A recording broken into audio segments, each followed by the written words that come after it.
Panginoong Jesucristo sa John 15:5, yung sabi ng Panginoong Jesus na kung tayo'y hiwalay sa Kanya, wala tayong magagawa. Amen. Kaya si nanay, alam si nanay. Praise God. Praise God. So, yan. So, mga kapatid, isang mapagpalang gabi po sa inyong lahat.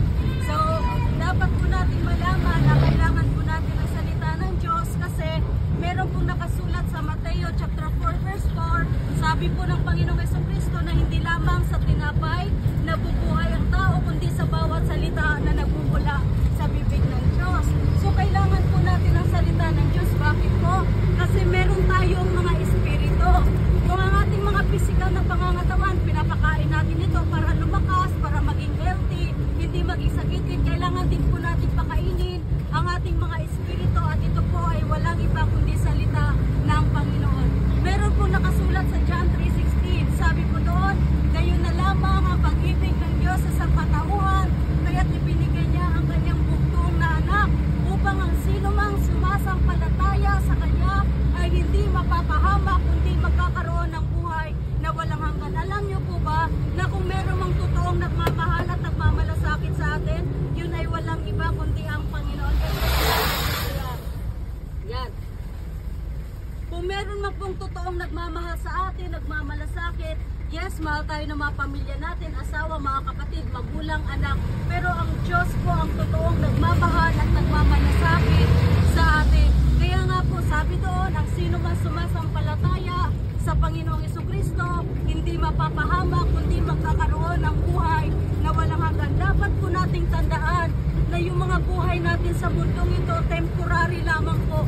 Darating ang araw na tayo po ay haharap sa Diyos. Darating ang araw na yung buhay natin sa mundong ito ay lilisan. Kasi lahat po ng meron sa mundong ito, temporary lang, panandalian lang. Yung buhay natin, yung mga nakikita ng ating mga mata, temporary lang. Kaya hanggang may oras pa, may lakas pa tayo, buhay pa tayo, malusog pa tayo, dapat ipagamit na natin yung mga buhay natin sa Panginoon. Meron pong nakasulat sa salita ng Diyos sa Santiago chapter 4 na ang buhay sa mundong ito ay panandalian lamang, ay parang usok na lumilitaw. Pansamantala lang tayong lumilitaw sa mundong ito at pagkatapos ay nawawala. Yung mga buhay po natin dito sa mundo sobrang iksi lang po, kaya nawa wag natin sayangin kundi ipagamit natin sa Panginoon.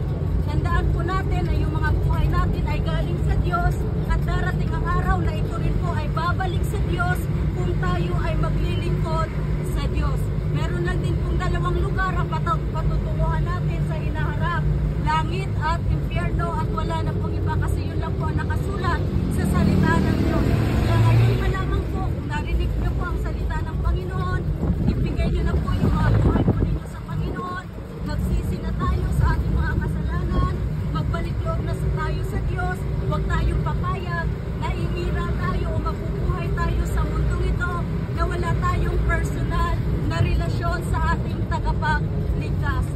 Si Jesus lang po ang tanging daan sa langit na bayan, kaya kung gusto niyo po na magkaroon ng buhay na walang hanggan, kung gusto niyo po na makapiling ang Diyos sa kabilang buhay, kailangan po nating sumampalataya sa Panginoong Jesucristo, tanggapin natin siya sa ating mga buhay at ipagamit natin ang ating mga buhay sa Panginoon.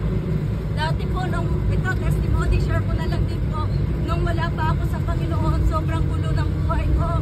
Ako po ay hindi lang po halata pero nagda-drugs po ako dati. Sobrang gulo po ng buhay ko, pero nagkaroon lang ng direksyon at kapayapaan yung buhay ko nung naglingkod ako sa Panginoon.